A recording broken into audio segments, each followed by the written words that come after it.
그래서 이제 좀 말씀을 드리고 싶은 게 소싱입니다, 소싱. 네. 사실 제일 포인트는 소싱이 아니겠습니까? 지난번에도 한번 말씀을 해주셨지만 소싱이죠. 2021년, 이제 2022년 버전으로 말씀을 해주셔야 될 것 같아요. 네. 소싱에 대한 좀 매뉴얼이나 노하우 같은 게 좀 있을까요? 뭐 어떻게 해야 됩니까? 일단은 제가 생각할 때는 일단 구매 대행을 딱 이야기를 할게요. 구매 대행은 일단은 중국 쪽으로 이야기를 한다면 브랜드를 건들면 안 돼요. 이제는 절대 건들면 안 돼요. 일단 키프리스에 앞에 브랜드가 있으면은 다 확인해 보셔야 돼요. 절대 건들면 안 돼요. 그리고 두 번째는 중국을 할 거라고 한다면 중국은 뭐 아시겠지만은 공장이 정말 많아요. 미세먼지가 우리나라로 훅 올 정도로 매일 만들고 이산화탄소 배출도 정말 많고 그만큼 새로운 제품들이 엄청 많이 만들어지는 곳이라는 거죠. 그래서 중국 같은 경우는 새로운 상품을 계속해서 올려놓지 않으면은 사실 한 달만 지나도 바로 판매가 안 되고 고객들한테 찾지 않는 그런 상품이 됩니다. 그래서 트래픽을 확실히 보고 나온 지 얼마 안 된 최신성 상품 위주로 가져가셔야지만 될 수밖에 없는 구조예요. 물론 간혹 가다가 어떤 상품 한 개를 잘 잡아서 상품 상세 페이지도 정말 잘 만들고 그리고 광고도 좀 태우면 꾸준히 팔릴 수는 있겠죠. 하지만 내가 이렇게 만들어 놓은 것을 누군가가 보고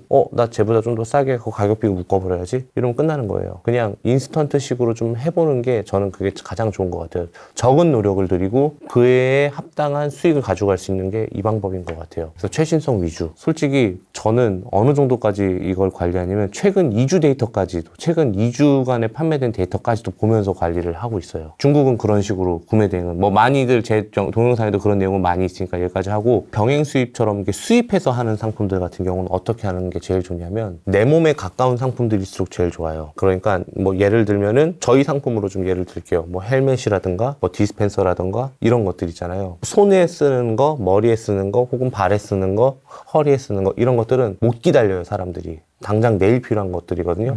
구매 대행과 병행 수입과의 교집합을 최대한 없는 상태로 할 수 있는 것들 그러면서 인증을 받고 할 수 있는 상품이 더 좋고요. 그리고 4계절 내내 크게 증가하는 거 없이 감소하는 거 없이 트래픽이 일정한 거 그 상품을 해야지만 플러스 시중에 나와 있는 상품들보다 디자인이 좋거나 성능이 업그레이드된 가급적이면 한국에서 아직 안 팔고 있는 상품을 가지고 오는 게 제일 좋습니다. 제가 한 가지 예를 드릴게요. 저는 지금 여기 오신 분들 되게 많이 아시겠지만은 헬멧을 제일 많이 팔았어요. 헬멧을 거의 16,000개 정도를 팔았어요. 무슨 헬멧이에요? 오토바이? 오토바이 헬멧이고 멀티 헬멧인데 자전거 헬멧도 될 수 있고 킥보드 헬멧도 될 수 있겠죠. 올 초에 2월 달쯤에 1월인가 2월쯤에 어떤 기사를 하나 봤어요. 경기도 서울 시내에서 앞으로 헬멧을 쓰고 안 쓰고 스쿠터를 탈 경우 벌금 3만 원, 2만 원인가 3만 원 때린다. 그 싱싱이도. 예. 그래서 야 이거다 해서 이 아이템을 시작을 하게 된 거죠. 그런데 이 아이템은 진입장벽이 있어요. 안전인증이라는 진입장벽이 있어요. 헬멧도 그냥 내가 수입해야지 할 수 있는 게 아니라 수입을 하고 난 다음에 통관장에서 안전인증 받은 그 증을 줘야지만 통관이 돼요. 이 상품이 안전을 제대로 지켜줄 수 있는 헬멧인지 그것을 시험을 받고 해야 돼요. 그 비용이 좀 있어요. 첫 번째 허들이죠. 많이 비쌉니까? 많이는 아니지만 초보자 입장에서 비쌀 수 있죠. 두 번째 허들은 뭐냐면요. 헬멧이 흰색, 검은색, 회색 요 세 가지를 했어요. 근데 사이즈를 S, M, L, X라 하지. 총 12개 옵션인 거죠. 많다. 못 들어와요. 그런데 헬멧을 트래픽을 보니까 겨울만 조금 낮고 3계절 정도는 커버하더라고요. 봄, 여름, 가을은 커버하더라고요. 그래서 이 상품 한번 해보자. 근데 이 헬멧이 기존에도 좀 많이 팔고 있으니까 우리는 헬멧을 보통 언제 제일 많이 쓰지? 자전거 탈 때? 배달할 때? 아니야. 우리는 그런 사람들을 노리는 게 아니라 스쿠터를 진짜 타는 사람들 중에서 이거로 출퇴근하는 사람을 노려보자. 근데 출퇴근을 하려면은 스포츠 헬멧이 어울릴까? 아니야. 아니죠. 안 어울리죠. 스포츠 헬멧보다는 조금 더 도시형으로 된 헬멧을 한번 해볼까? 그래서 앞에 모자챙 같이 달려있는 헬멧을 했어요. 근데 그 헬멧을 어떻게 고안을 했냐면 게임 중에 총 쏘는 게임이에요. 총 쏘는 게임인데 정장을 입고 총을 들고 있고 헬멧을 썼는데 그 헬멧이 너무 멋있는 거예요. 배틀그라운드. 정장에도 어울릴 만한 한번 헬멧을 해보자. 출퇴근할 때 정장을 입고 하는 사람도 있으니까. 그래서 얼반 헬멧을 저희가 만든 거예요. 들어올 때 브랜딩하고 상표권 내고 인증받고 그렇게 들어오는데 사실 큰 기대는 안 했어요. 하루에 한 20개만 팔아주면 고마울 것 같아. 이랬는데 와 대박이 났죠. 그런 식으로 이렇게 배그를 해요. 사람들이 배그. 배그? 예. 제가 해본 적이 없어서 게임은 그런 거를.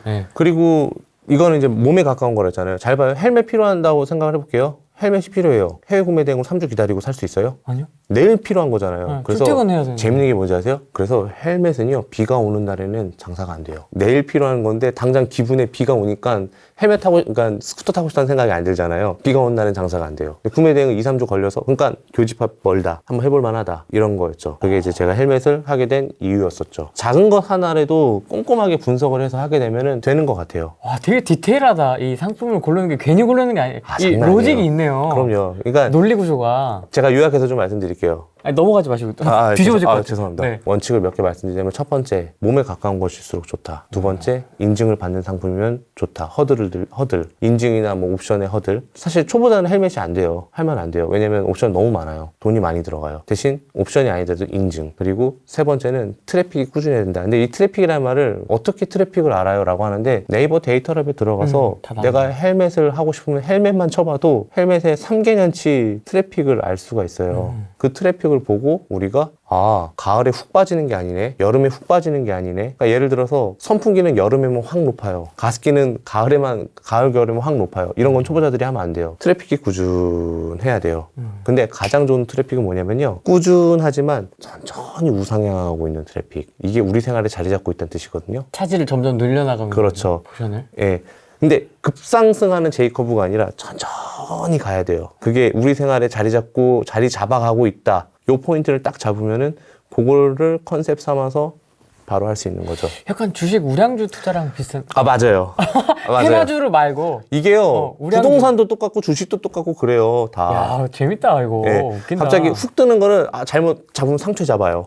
그러면은 떨어지지만 있어요. 박살나. 예. 재고 막 안 팔려. 막 이런 거예요. 이것도 똑같아요. 생활에 대한, 우리가 인간에 대한 관심, 사람에 대한 관심, 우리 주변에 대한 관심, 그런 것들이 기반이 돼서 상품 소싱을 하는 거죠. 근데 제가 이렇게 얘기해줘도요, 못해요. 근데 이거는 어려워. 초보자가 할 수 있는 난이도는 아닌 것 같아요. 근데 심도 있게 한번 알아보면은 저는 된다고 봐요. 검사도 허들이 있고 네. 종류도 12가지 허들이 있고. 이제 제가 말씀드린 거는 헬멧은 초보자가 어려워요. 그럼 초보자가 좀 쉬운 거를 좀 말씀드릴게요. 초보자가 쉬운 게 뭐가 있냐. 이게 다 저희가 했던 걸 해드릴게요. 디스펜서 얘기해 드릴게요. 혹시 디스펜서 아세요? 오토 디스펜서? 요게 작년, 재작년에는 거의 없었던 상품이에요. 근데 코로나로 인해서 많은 사람들이 이걸 쓴 거죠. 그렇죠. 그래서 디스펜서를 봤어요. 제가 트래픽을 봤는데 4계절 내내 꾸준한 거예요. 아, 그래요? 예. 근데 점점점 우상향하더라고요. 우상향. 생활에 자리 잡고 있다는 뜻이야. 그래서 이거를 결정하게 된 거죠. 그리고 또 하나는 뭐냐면, 저희 아이가 비누가 어떻게 생겼는지 몰라요. 비누를 안 비누 안 써봤으니까요. 요즘 비누 안 써요. 잘. 고체형 비누. 저는 쓰는데요? 쓰시죠? 네. 저희 집에는 비누가 없어요. 아이가 셋이잖아요, 제가. 그러니까 아이들을 위한 그 찍찍 짜갖고 하는 그런 퐁퐁 같은 거 이렇게 하얀 거품 나오는 거. 그러니까 비누를 모르는 세대들이 잘하면 비누를 안 쓸 수도 있고, 그리고 비누를 불쾌해하는 사람들도 되게 많아요. 누군가 만졌던 거를 또 이렇게 해야 되는 거니까. 그래서 이거는 분명히 자리 잡을 것 같다 생각을 했는데, 그것도 저희 회사의 베스트셀러 중에 하나죠. 그것도 마찬가지예요. 근데 그거는 옵션이 한 개예요. 대신 인증은 있어요. 그리고 생활에 가깝고 몸에 가깝고 손이니까 트래픽 조금씩 우상향하고 있고, 그리고 시중에 나와 있는 상품보다 조금 더 디자인이 개선되고 성능이 개선되고 다 원칙에 맞죠. 이런 상품들 갖고 와서 팔면은 잘 될 수밖에 없죠. 저는 화장실에서 봤는데 세스코라고 써있던데.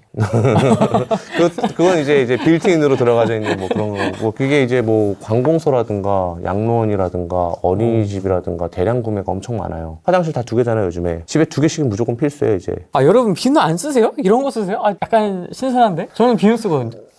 여러분들 디스펜서를 지금. 쓰시는구나. 저는 근데 그 짜서 쓰는 거 있잖아요. 그거 쓰죠, 저도. 이것조차도 기다리는 게 짜증나고 이렇게 하는데. 부잣집이시라고? 저희 집이요? 아니요. 이 디스펜서를. 아니에요. 이거 얼마 안 해요. 부잣집 아니에요. 저 되게 없이 자랐어요. 다들 아실걸요? 저희가 어렸을 때 가난 배틀 뜨면은 제가 여기 계신 분들한테 다 질걸요, 제가. 다 이길걸요, 제가. 아니, 아기가 있는 집은 다 거품형을 쓰는군요. 네. 그것도 있고. 몰랐습니다. 저는 애기가 아이용 그런 목욕제가 따로 있어요. 성인들이 쓰는 비누 안 써요? 안 써요. 그럼 나는 어렸을 때 뭐 썼지? 우리 어렸을 때는 어른들이 쓰는 거 썼죠. 그죠? 썼는데 이제는 안 써요. 나는 도대체 어느 세상에 살고 있는 거지? 세상이 바뀌었습니다.